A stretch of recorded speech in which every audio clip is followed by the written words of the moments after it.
চট্টগ্রামের শাহ আমানত আন্তর্জাতিক বিমানবন্দরে হজযাত্রী নিয়ে আসা বিমান বাংলাদেশ এয়ারলাইন্সের একটি ফ্লাইট অবতরণের পর যান্ত্রিক সমস্যায় পড়ে। আজ শনিবার সকাল ৯টা ৩০ সৌদি আরবের মদিনা থেকে আসা ফ্লাইট নম্বর BG-138 চট্টগ্রামে নামার পর রানওয়ের একপাশে আটকে যায়। বিমানে মোট ৩৮৭ জন হজযাত্রী ছিলেন।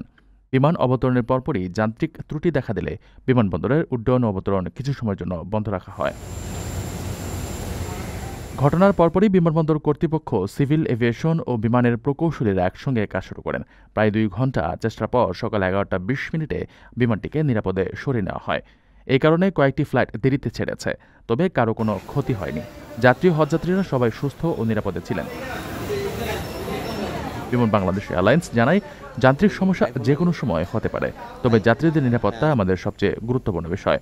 দ্রুত ব্যবস্থা নেওয়া হয়েছে। প্রাথমিকভাবে ধারণা করা হচ্ছে ল্যান্ডিং গিয়ার বা ব্রেকিং সিস্টেমে সমস্যা হয়েছিল, তবে প্রকৃত কারণ জানতে পুরো ঘটনা খতিয়ে দেখতে তদন্ত চলছে। আপনার স্বপ্নগুলো আকাশ ছবি প্রবাসীর হেলিকপ্টারের মাধ্যমে বিয়ে, জন্মদিন অথবা যে কোনো বিশেষ প্রয়োজনে হেলিকপ্টার ভাড়া করতে যোগাযোগ করুন স্ক্রিনে দেয়া নাম্বারে। প্রবাসীর হেলিকপ্টার, নিরাপদ ও সাশ্রয়ী বাহনের বিশ্বস্ত নাম।